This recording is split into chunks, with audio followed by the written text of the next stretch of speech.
Acts. On the syllabus, we were going to do 2 chapters tonight, but remember we did 26 last time. We were kind of ahead of ourselves, and that's why I thought we had a little time to do something like this. But the 27th chapter is all about getting Paul to Rome on the ship. And I thought this paragraph by McGarvey, J.W. McGarvey, was really good. It said, the machinations of the Jews, the avarice of Felix, the indecision of Festus, the prudence of Paul, and the Roman statute for the protection of citizens had very strangely, yet very naturally combined to fulfill a promise of God made in answer to prayer. And that promise was here in Acts 23 earlier. The following night, the Lord stood by him and said, take courage, for as you have testified to the facts about me in Jerusalem, so you must testify also in Rome. And that's what the Lord told him. So it's really interesting. It lists all these different individuals and all their different in groups and their motivations and the machinations. But notice in that last phrase, yet very naturally, there were no miracles here. There was no, direct intervention of God suspending a law of nature that pushed him on this path to Rome. It just kind of happened. And it reminds us of the book of Esther. If you think about that, the book of Esther has no mention of God and has no miracles in it.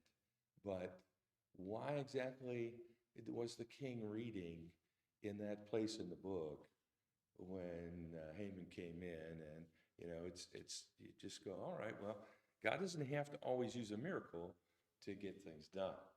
And how can he know that it's going to get done when there are so many different actors with their individual biases? But it gets done.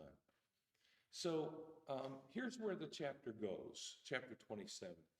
We're going to, and Luke, the physician, the author of the book, is a master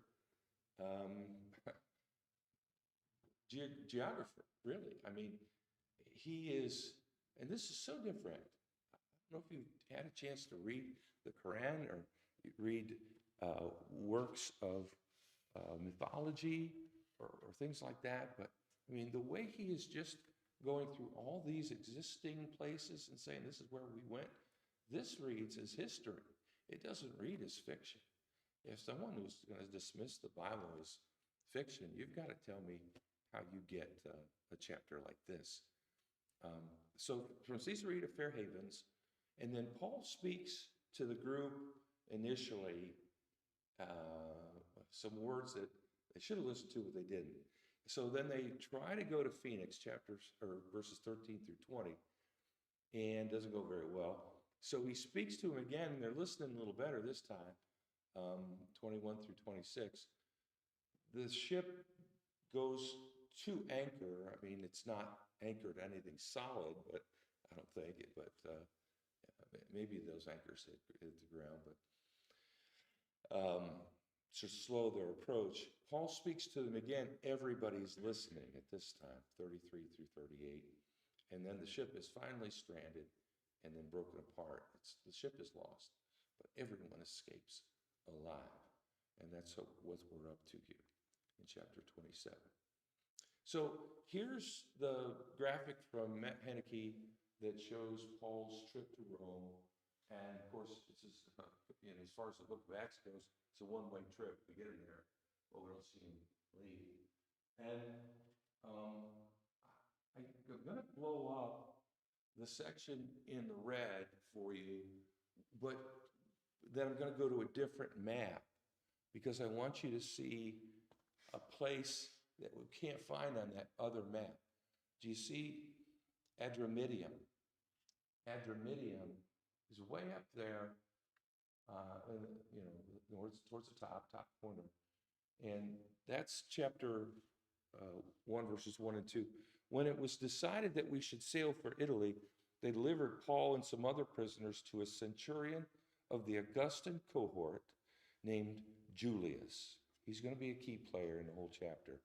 And embarking in a ship of Adramyttium, which was about to sail to the ports along the coast of Asia, we put to sea, accompanied by Aristarchus, a Macedonian from Thessalonica. So I wanted to see where Adramyttium was to kind of locate yourself. And this is just an artist's conception. I don't know how true to form this is, if this would have really been the size of the ship that we're talking about. But supposedly, this is a ship that might have been like the one that they used to take Paul to Rome. And it says later on in verse 37, we were 276 persons in all. I don't even know how you get 276 people in a vessel that size. And my wife is very sensitive to smells, much more than I am. I have no idea what that smelled like in there. You know, that must have been pretty rough in there. But they're on this ship, and they're headed on the Mediterranean, a vast body of water, and off they go. So they're going along the coast of Asia. You can see the route, following on the north side of Cyprus. Understand the currents there flow the way they wanted to go, and the winds were not helping them at this time.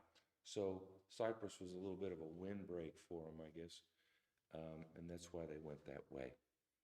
So in verse 3, the next day we put in at Sidon.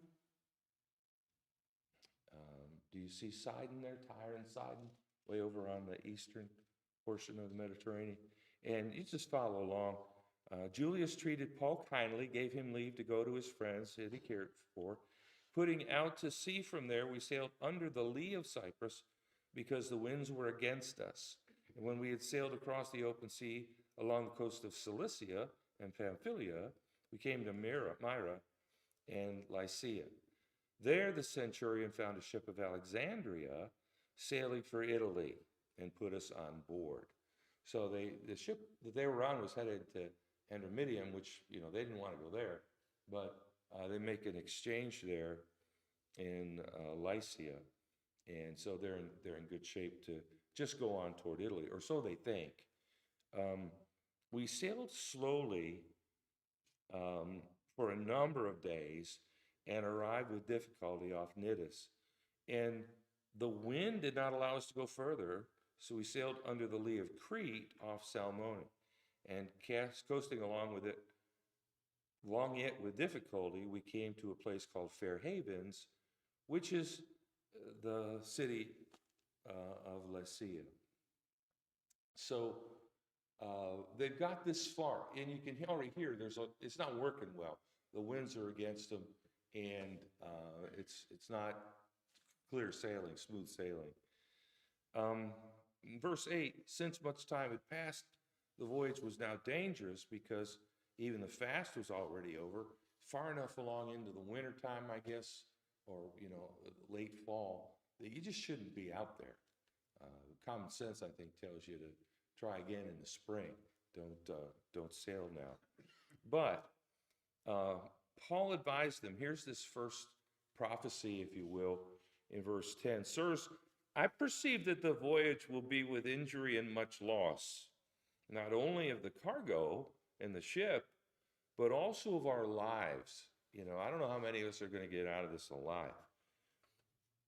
And if you were listening, you'd stop right there.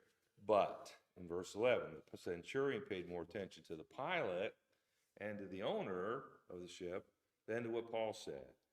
At this point, I guess Paul's just a prisoner, and those are the folks that should know shipping. None of the Jews are ever notorious as great sailors, and so they don't, see how he's connected to the Lord. They just dismiss his advice. So the harbor really wasn't suitable to spend the winter in. There wasn't even a good place to just sit and wait. So they decided to put out from sea from there. Their chance, somehow they could reach Phoenix, a harbor of Crete, facing both southwest and northwest, and spend the winter there. So Yeah, they they're going to give it a shot. Yeah, go ahead.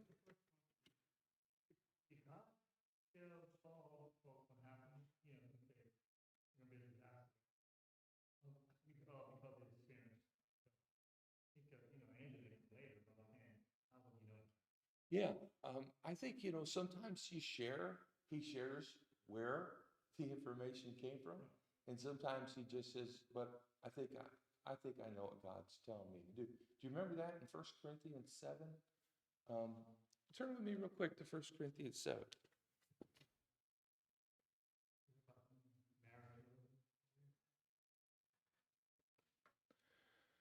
Yeah, it is, and he's given those rules on marriage, but he gets to the very end, um, in verse 39, 1 Corinthians 7:39.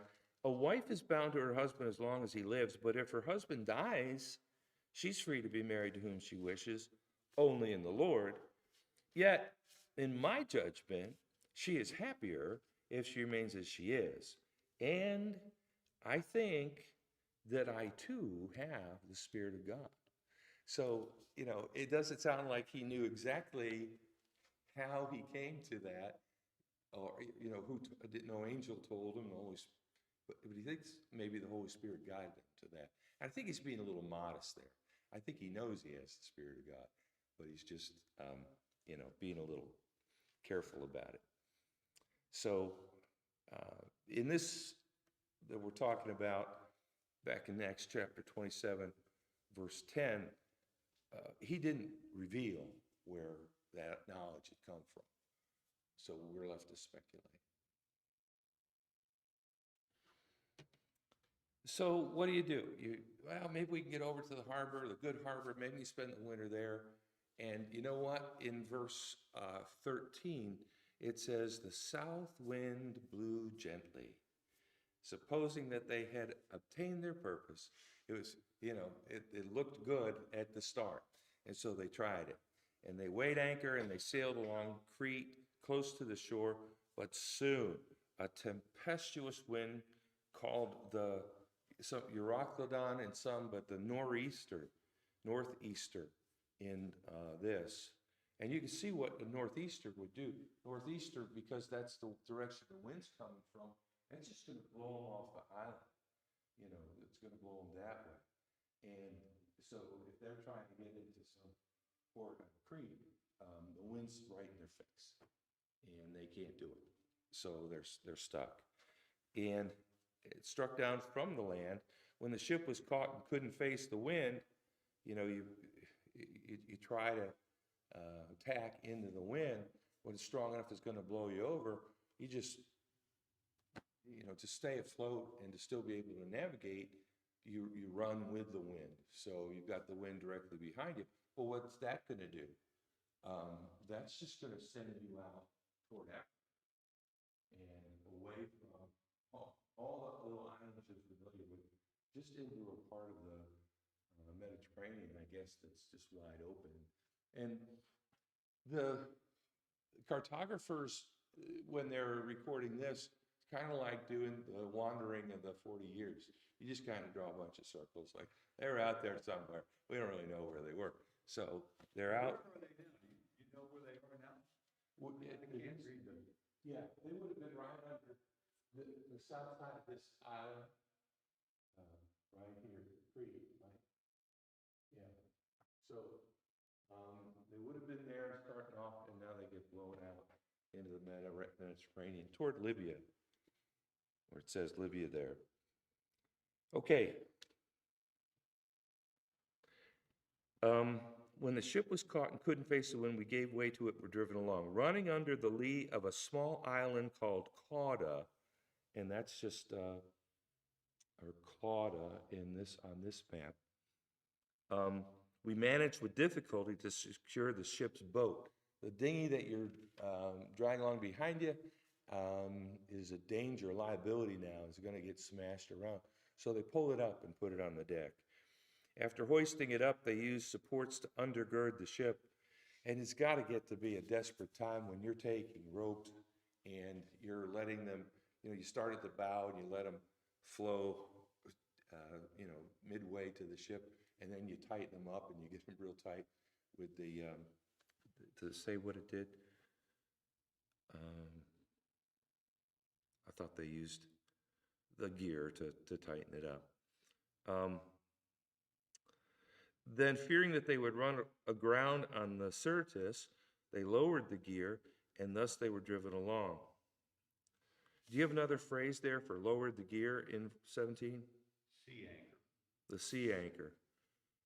It says also possibly the mainsail, but they're just trying to stay alive at this point, and they're doing desperate measures. On the third day, they threw the ship's tackle overboard with their own hands. Now that's the stuff you've got to use to, navigate the ship and to keep it running. And he said, "Well, I'm so desperate for freeboard, I'm just going to throw all the stuff that we need overboard." And when neither sun nor stars appeared for many days, and no small tempest lay on us, all hope of our being saved was at last abandoned. They're just out there, folks, nothing to see, no visual contact, just water, and the winds aren't blowing them anyway, and they use the sun and the stars to be able to locate themselves, and when they can't see those for days, they've got no idea where they are, just no idea. So they'd been, and this wasn't, you couldn't open the galley and get any food to anybody. They'd been without food for a long time. No telling how much weight everybody lost on this trip. Paul stood up among them and said, now here's the second one that he says, "Men, should have listened to me." Then I told you so moment. Should have listened and not set sail from Crete and incurred this injury and loss. Yet, now, I urge you to take heart, for there will be no loss of life among you, but only of the ship. Now remember, that's a change from the first one. First one said, we don't know if you're going to survive this. Now he says, we're all going to survive. The ship's not, but we're going to survive. How do you know this? Well, verse 23. This very night there stood before me an angel of the God to whom I belong and whom I worship, and he said, "Do not be afraid, Paul. You must stand before Caesar. And behold, God has granted you all those who sail with you." You know what that sounds like, dear ones? That sounds like their lives are spared as an answer to Paul's prayer. Paul's been praying, save us all from this. And God said, okay, I will. He's granted you all those who sail with you. So it makes it sound like Paul's been praying and God heard that prayer. So take heart, man, for I have faith in God that it will be exactly as I've been told, but we must run aground on some island. When the 14th night had come, have any of you ever been in a ship in a storm for 14 days? I mean, I can't even imagine. That little ship that we saw, just, little buoy on the ocean, just bobbing around, 14 days. Paul talks about later the shipwrecks that he was in. This is the big one, I think. Well, what was his name, right? He said, Carrie is on. He said, it was tough like Peter, like this. It was all like that big ship. He said, Yes. and they said, these other will die, but see, Yeah. imagine what kind of ship that. Yeah. He said, it's tough like this. Yeah. I don't want to be in there. Yeah. If you're, it was scary. I've not done that, but reading the folks that write about it is pretty fascinating. Joseph Conrad was at sea for many years, and in the book The Lord Jim, he wrote about a storm that got them started, and he's just so vivid. I mean, what they were going through sounded terrible. And then most recently, The Perfect Storm, which was made into a movie, just talking about what it's like when it really kicks up out there. It's just that kind of magnitude of nature makes your blood run cold. So Um, they're taking soundings, evidently, lower a weight and can count the knots as you're pulling it up. Um, they took a sounding from and found 20 fathoms. A little further on, they took a sounding again, found 15 fathoms. So it's getting shallower all the time. What does that mean? That means they're coming towards some land and not able to steer to avoid it as it's going. So um, they let down 4 anchors and to slow their progress and prayed for the day to come. But some of the sailors said, "That's it for us." And they had a little plan or a little excuse. They had a pretense of laying out anchors from the bow. Hey, we better get out there and lay down those anchors from the bow. And Paul says to the centurion and soldiers, "Unless these men stay in the ship, you cannot be saved." The soldiers cut away the ropes of the ship's boat and let it go.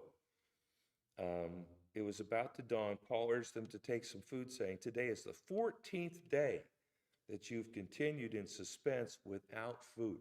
Can you imagine that? I mean, this whole thing, what an ordeal.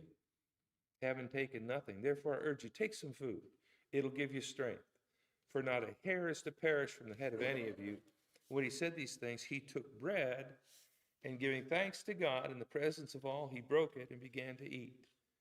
They were encouraged and ate some food themselves. There were 276 persons in the ship.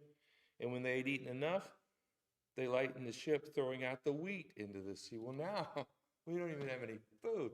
I mean, I don't know what's left on this boat except the people at this point. Well, when it was day,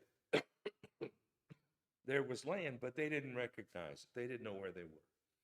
But they noticed a bay with a beach on which they planned, if possible, to run the ship ashore. So they cast off the anchors, left them in the sea, at the same time loosening the ropes that tied the rudders. Then hoisting the foresail to the wind, they made for the beach. So they're steerable now and try and navigate, but they strike a reef. You know what a reef is, right? It's coral that's, you can't, some of them you can't really see. It's just a little mountain under the water. Not enough water there for the ship to sail over it. You just go into it. You didn't see it. You couldn't avoid it. So they ran the vessel aground. Now, when you're in a ship at sea, it's constantly relieving the forces against it by moving with the wind. But if you all of a sudden stop one end of it and you've got the waves and the wind banging from the other side, well, now you're putting a stress on that thing. That's just nuts. So what happens? They ran the vessel aground. The bow struck and remained immovable, and the stern was being broken up by the surf, just pounded, and it's going to pieces. The soldiers' plan was to kill the prisoners, lest any should swim away and escape. Remember, it was at chapter 12. You lose a prisoner, you lose your life. So instead of losing the prisoners, you're going to kill them all. That's their plan. But the centurion now, wishing to save Paul, kept them from carrying out their plan. It's really just Paul's character at this point. He's technically a prisoner, but they need him. They value what he's saying. He's been right all along, and so they're listening to him now. He ordered those who could swim jump overboard and make for land, and the rest, if you can't swim, get something that floats and hold on to it, see if you can get there. And so they did. Planks or pieces of the ship, and so it was. All were brought safely to land. I really used that clock in the back. Sorry, it's not up there. 8:04. Okay, how are we doing? Questions, comments? Just with God's will the whole time, all the sort of season. So all the things if something happened, normally it would have should have been because he had an angel tell him, Paul, have faith, no one will die. You gotta go, So Mm. God sometimes intervene and sometimes it just things just happen. And that's Mm-hmm. But I'm gonna tell Papa Paul, I like that's one of my favorite characters in Papa Paul. Yeah. Because whatever going on, all falling and everything,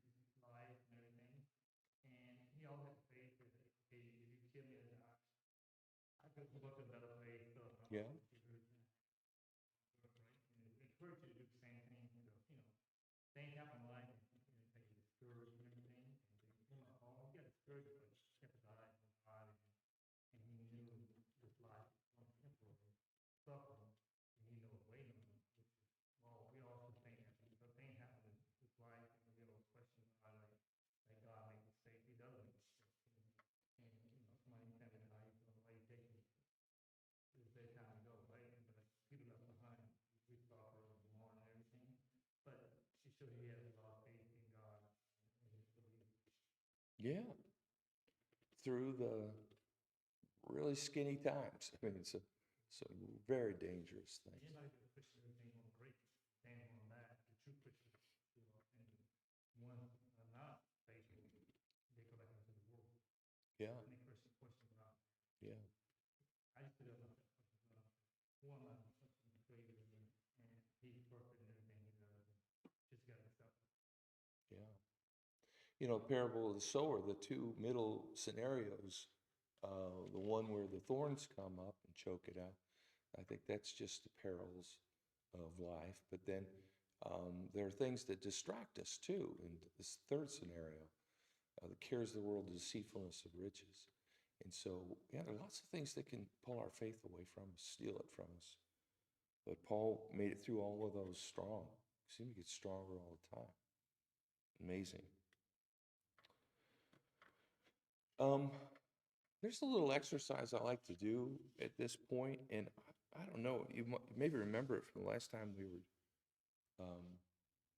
with this, but do you know there are parallels between this and Jonah's voyage in the ship? Did you ever look at that with me? Um, Let me just real quickly read for you Jonah chapter 1.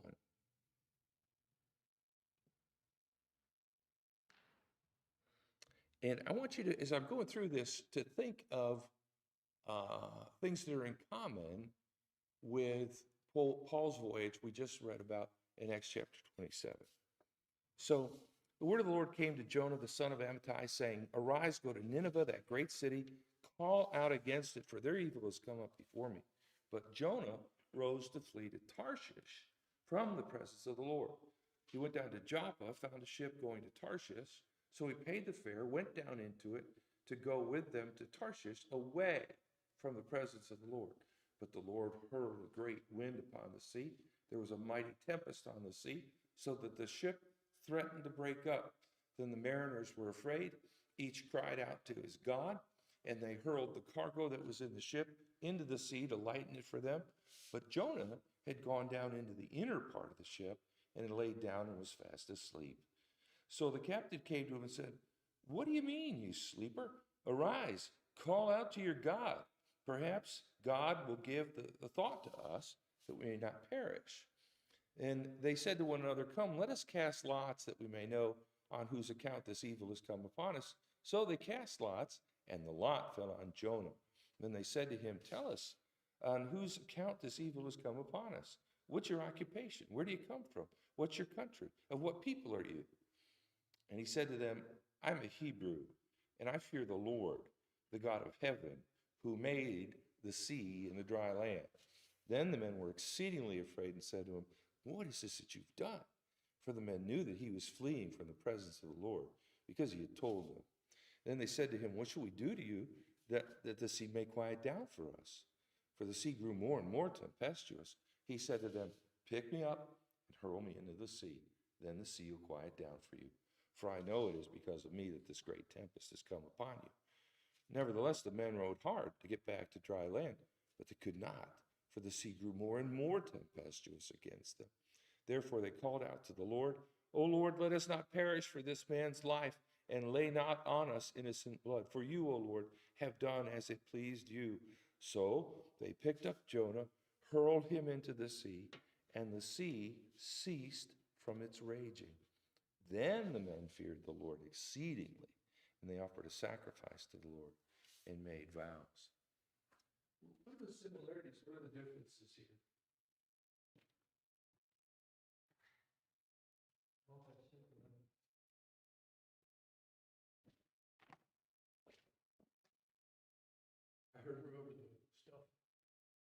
jettison the cargo, right? Yeah.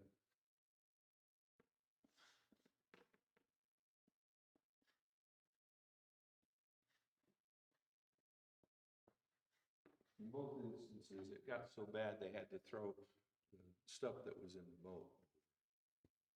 No lives taken. No one died. No lives lost.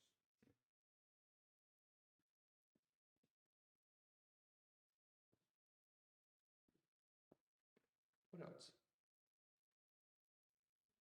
Purposes were different. What they knew they were doing God's work well, the other was away. Exactly. Paul was, you know, Paul, I guess just summarize it this way. Paul was right and Jonah was wrong. As a matter of fact, how many times do we read the phrase, from the presence of the Lord? He's running away. I'm going to go to Tarshish. The Lord will never find me there. Where's Tarshish? Do you know? Falls away from them. Tarshish is over in Spain. So this is the same body of water. This is the same direction. It's hundreds of years apart, but these people are moving the same direction, the same body of water. They get a storm, and the storm, I don't know about the storm in Paul's time, if it was just a freak storm. It probably was, but this storm that comes up for Jonah was a storm sent by God. You are not heading through sailing. We're doing what you're doing. No way. I'm going to get you. So, yeah. Do you see any other parallels? Well, apparently, John, he didn't want them to be saved. He was mad at God.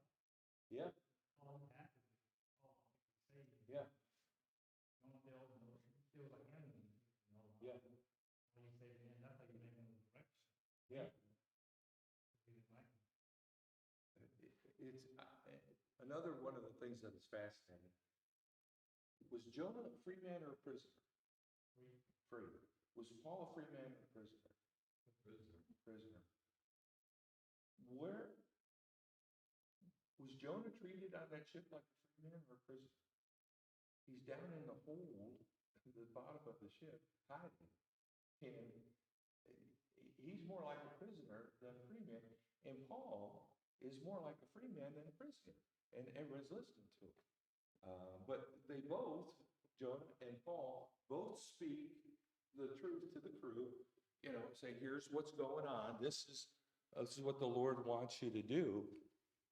And both of these scenarios, after they play out, bring the people that were involved to a belief, a faith in the Lord, a respect for Him. So it's interesting. And I think this is the way it works for the Lord. Whether you're an example of what to do or what not to do, you can still bring people to the Lord. You just don't want to be the wrong example and have it all crash down on you. I just find those two things very similar, or interesting to compare and contrast. All right, that leaves us with just chapter 28 for the next time. And that will be a week from tonight, because this is the first Wednesday. So it's 2 weeks from tonight that our singing will be. And then the Wednesday, 3 weeks from tonight, will be mostly a wrap up, and we can just kind of get the big picture of the book of Acts at that time. Okay? I don't think we've got anybody downstairs, so just whenever you're ready.